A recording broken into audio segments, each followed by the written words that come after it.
Ito, ipabasa ko sa inyo. VP Sara Duterte, kontra sa pag-deployed pulis sa mga kalsada. Kontra si Sara na i-deployed ang mga pulis sa kalsada. So, mga kababayan, baka gusto ni Sara nasa loob lang ng opisina, tapos nasa mga loob ng salon, nasa loob ng mall, nagpapa-aircon. Pero, lalaki ng sahod. Kaya kung nakita ninyo mga kababayan, nung pag-upo ng kauna-unahang araw ng pagkatalaga kay General Torre, nag-exercise yung mga pulis. Nakita nyo naman kung ilang pulis doon na ang lalaki ng tiyan. Yeah? VP Sara Duterte kontra pag-deploynin pulis sa mga kalsada. Ito po ay galing sa Bombo Radyo Legazpi or DZLG 927 KHZ. Ito po, Bombo Radyo po na news ito. Legazpi City, kontra si Vice Presidente Sara Duterte sa planong Philippine National Police na ibugtak ang mga pulis sa mga kalsada. Sinabi pa ni Vice Presidente na masyado ng lumang uso ang nasabing lakdang sa panahon na inikang paglaog kang mga modernong teknolohiya. Ito yon mga kababayan. Sabi daw ni Sara, sinambit niya ang paggamit ng modernong kagamitan mahalin para maghali daw sa krimen or magsugpo sa krimen. O paggamit daw ng mga robot drone. Naku po, mga kababayan. Eto, bigyan ko kayo ng sample, mga kababayan. Ang drone po, nagagamit po talaga ng mga pulis. Ito, gusto kong ano sa inyo magagamit po ng mga pulis ang drone.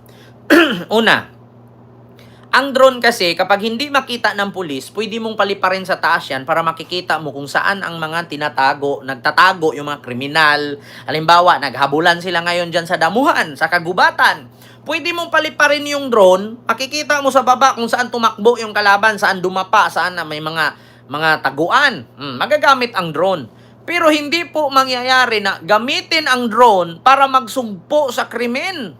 Bakit? Kahit nga CCTV pag ninakawan ka, walang mangyari. Kahit nilagay mo yung CCTV dyan, kung ninakawan ka ng cellphone, useless ang CCTV. Diba? Ninakaw na ang cellphone mo, ang CCTV, natingin lang. Maliban na lang kung ang CCTV mo may barel, na pag ginalaw yung cellphone mo at kahina-hinala yung gumalaw, tatargetin niya. Pwede pa. Pero walang ganun, mga kababayan. Alam nyo yung kagamitang drone na sinasabi niya, na gamit-gamit drone, tinuruan niya lang ang mga pulis kung paano maging tamad. Example ko na ang CCTV. Walang saysay ang CCTV kung pinatay na yung tao. Walang saysay ang drone kung binaril na yung tao. Di ba? Walang saysay. Kahit magpalipad ka ng 100 drone dyan, kung binaril na ng kriminal yung tao o yung suspect, sa tingin nyo makakatulong yung drone? Hindi. Ano gagawin ng drone? Liliparan niya yung kriminal, titirahin niya. Pag bumangga siya dun sa kriminal, di pulbo siya. Kasi maliit lang yung propeller nun. Madali nga lang sa wire yan, bagsak na. Maliban na lang kung ang drone may dalang granada. Pag nakita mo na binaril niya, namatay yung suspect, bagsakan mo granada, sabog siya. Paano kung binagsakan mo granada pero yun pala ay self-defense lang? Kaya napatay niya. Hindi mo alam ang totoong kwento. Nagbarilan sila. Bakit niya binaril at napatay? Yun pala self-defense lang, kaya niya napatay. Tapos hinulugan mo ng granada galing sa drone. Binaril mo galing sa drone. Okay lang sana kung ang drone lumilipad, marunong kumakalabit ng trigger ng armas at may bit-bit na armalite. May dalang missile. Pag nakita, ayun yung kriminal. Shum! Boom! Ganon. Minsan kasi, yan, kakapanood mo ng sci-fi movie sa Netflix yan, Sara? Yung pag sinabi mong gumamit ng robot drone, yan ang kadahilanan na tatamad lalo ang mga pulis at hindi na gumagalaw. Bakit? Sir, may sunog dito, sir, kailangan tulong. Sige, suotin yung VR. Suot, pek. Isaksak ang cellphone, paliparin ang drone. Nakakatulong ba yon? Sir, may nagsuntukan dito, sir. Suot ang BR. Psh, suot. Saksak ang cellphone. Monitor. Psh, paliparin ang drone. Saan to? O ito, sir. O bandang Cubao. May nagsuntukan. Asan yung pulis? Andun sa drone, lumilipad. Yung pulis nasa opisina lang, nakaupo. Habang nag-i-scatter. Ay, nakita ko naman, sige. Chay! 7! Lucky 7! Putang ina. Di ba? Ganyan ang mangyari ni Vice President Sara. Wala nang gagawin ng pulis. Kapag may magbugbugan, paliparin ang drone. Kapag may nagbarilan, paliparin ang drone. Si pulis nasa opisina lang, nood. Saksak ang vision, yung monitor, tapos dito sa cellphone, isaksak doon sa katawan ng drone, paliparin. Ay, pakita ko sa inyo ha, may video tayo kung paano gamitin yung sinasabi niyang drone. Ito, ipakita natin. Tinuturuan lang ni Sara na maging tamad ang pulis. Ito how to use drone. Ito mga kababayan. Ganito po ang drone. Pakita ko sa inyo para maano kayo. May ads lang. Download the app and order now. Para matutunan ninyo. The first thing that you want to learn about your drone is how you actually fly it in the air. So on the controller, you have two joysticks, and these two joysticks do different things depending on the Ayan po mga kababayan. Paano paliparin ang drone? Ayan po yung monitor. Saksakan mo ng cellphone yan, ito po yung drone. Ang pulis nakaupo lang. Ayan yung, halimbawa, ito yung pulis, yung lalaki. Ayan yung monitor, hahawakan niya. Yung parang manibela, dalawa, joystick. Hawakan niya yung monitor, ito yung drone, papaliparin niya. Continue natin ito na, ginamit na niya. Ayan paliliparin na niya. Ayan po yung drone, lumilipad na. If you pull down on the Ayan right yung monitor. joystick, that's gonna cause your drone to go backwards. Ayan. So, gagamitin niya yung manibela pababa, babalik ang drone. Pag pinindot niya ganon, lilipad pa ulit ang drone palabas.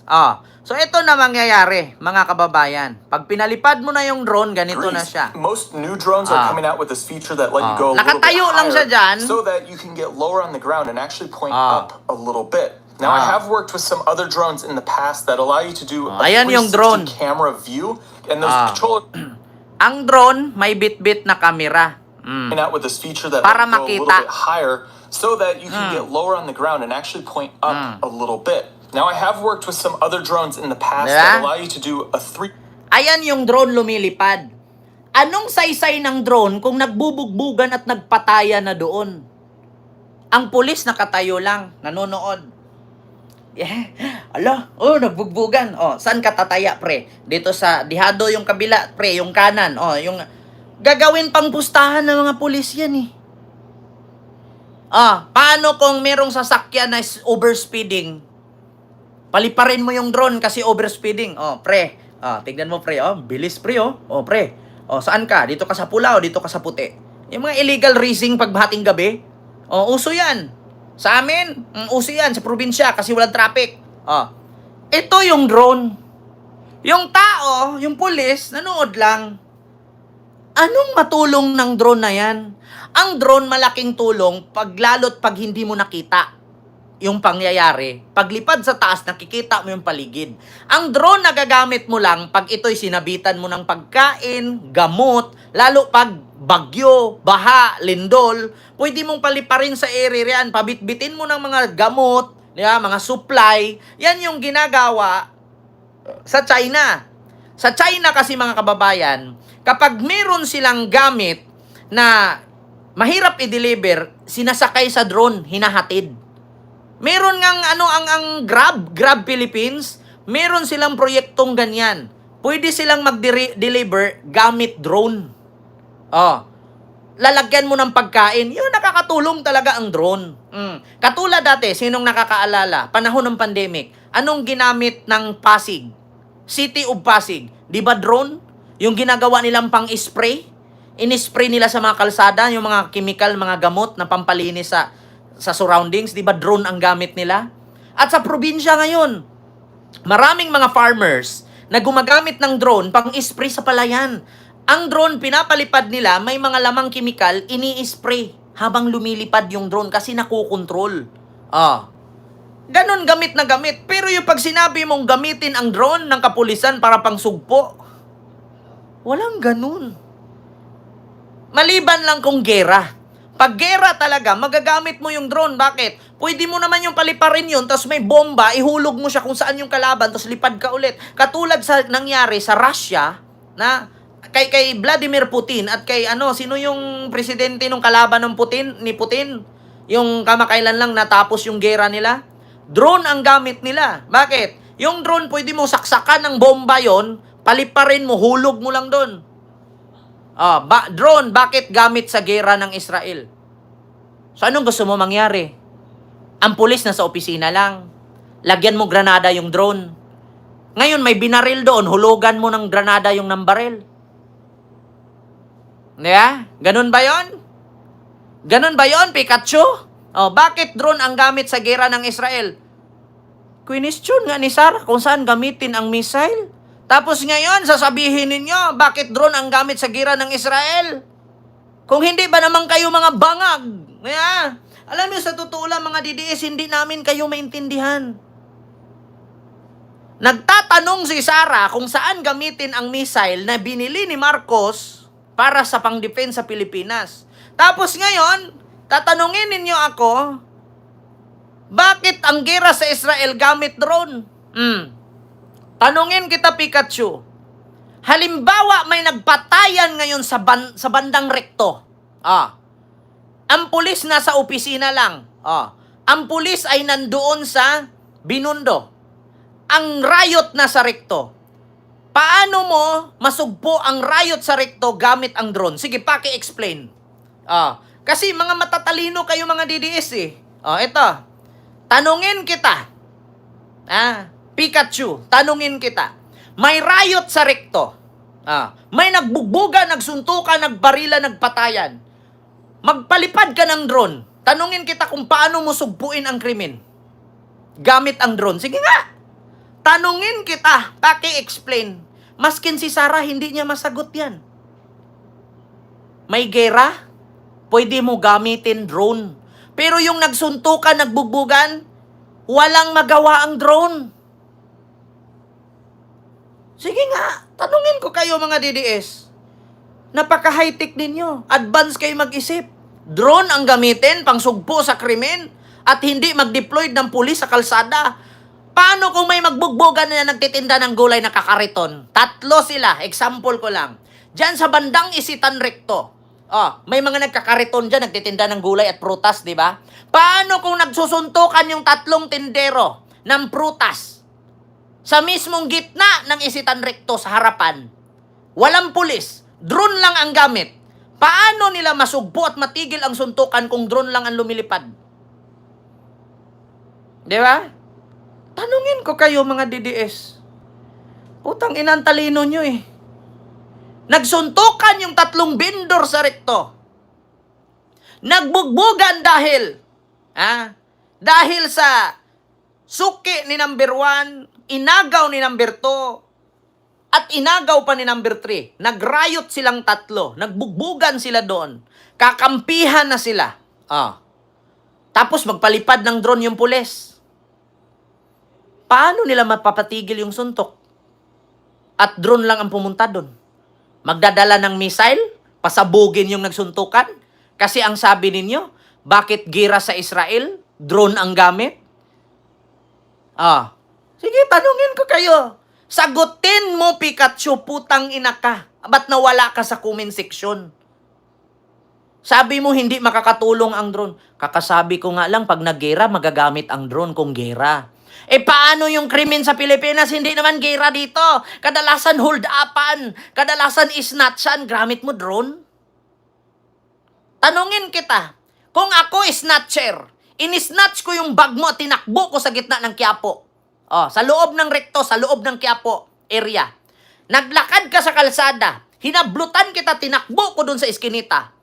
Magpalipad ka ng drone? Mahuli ako? Kung hinampas ko ng sapatos o tsinelas yung drone mo, pulbo yan. Bakit sabi mo hindi makatulong ang drone? Walang saysay ang drone, Pokemon. Sa totoo lang, walang saysayan. Mas better pa rin na merong physical doon na pulis. Snatchan ka, hablutan ka ng hikaw, kwintas. Tatakbo ang snatcher. Paliparan mo ng drone? Eh kung yung snatcher may hawak na kawayan, kung hinampas yung drone mo, di na polvo. Yeah? Kung hinampas yan, binato ng tsinelas yan, binato ng sapatos, eh di natanggal yung drone mo, nahulog sa lupa. Di po kamahal-mahal ng drone. O tanungin ko kayo ngayon, hindi naman po pwede na ang pulis bibili ng drone na pipitsugin made in China. Malabang ang bibilhing drone yan, DJI. O magkano ang DJI drone ngayon? 100,000 bawat isang unit. Ang baba ng IQ ninyo. Para kayong pusa. Tang inang yan. 'Di ba? Walang drone, walang kwenta ang drone sa Pilipinas. Maliban na lang kung maggera tayo, magagamit nyo drone. Eh, hindi naman tayo naggera dito. Tanong nga si Sarah, para saan gamitin yung missile? Wala namang gera. Eh, para saan gamitin yung drone? Ang atwiran pa kayo, ang drone pang surveillance lang yan. Eh, paano kung binaril na agad? Nakatulong yung drone? Mas maganda, pulis, physical mismo pupunta doon. Yun yung katotohanan. Huwag ka na makipagtalo sa akin, Pikachu. Bobo ka na. Yeah? Bobo kayo. Oh, mas matalino pa nga pusa sa inyo kasi pag naalam na may tae, kahit walang pang tabon, tinatabunan eh. Eh kayo, tae na yung utak ninyo, wala pang laman. 20 na lang yung bigas, gutom pa rin kayo. Yeah? Paano kung merong bangko na hold upin? Paano kung merong bangko na raransakin? Magpalipad yung pulis, drone. Sige nga. Paano kung may bangko? Sabihin natin, bangko, dyan sa may bandang Arangke, sa Avenida, may bangko dyan, BDO. Paano kung niransak yung bangko na dyan? Magpalipad ng drone yung pulis na nakadistino doon sa harap ng isitan. Di ba may pulis dyan sa harap ng isitan, nakalamesa. Niransak yung bangko doon sa may Arangke. Papuntang Mapua Street. Di ba unahan lang ng Karyedo yan? Niransak yung bangko na BDO. Magpalipad lang yung pulis na nakadistino doon sa isitan. Drone. Diba? Pag nagpalipad siya ng drone doon, yung mga nangraransak ng bangko, mahuhuli. Masugpo ang krimen ng pararansak. Tang-ina nyo. Kaya hindi na kami nagtaka na didiis kayo at sumuporta kay Saray. Pareho kay mga utak lahat eh. Diba? Yun, mga kababayan, ang reaksyon ni Sarah. Yeah? Ang galing. Napakagaling. Napakatalino. Advance mag-isip. Ang IQ ni Sarah, 8,000. Samantalang sa atin, 100 lang. 120, 150. 8,000 ang IQ niya. Bibili tayo ng drone, may bit-bit na armas. Saan kaya na tayo makakabili ng drone na may dalang baril? Yeah? Alam mo yung mga DDS, wag nyo na ipaglaban. Kasi bobo talaga kayo mag-isip. Di ba? Sir Joel CG sa Sirisa Force. Di ba? Sir Lito Braga, surveillance lang. Ang IQ ni Sarah, 8,000. Iti-iti. Yan yun, IQ niya. Ay, Diyos mio. Ito, mga kababayan. Sunod.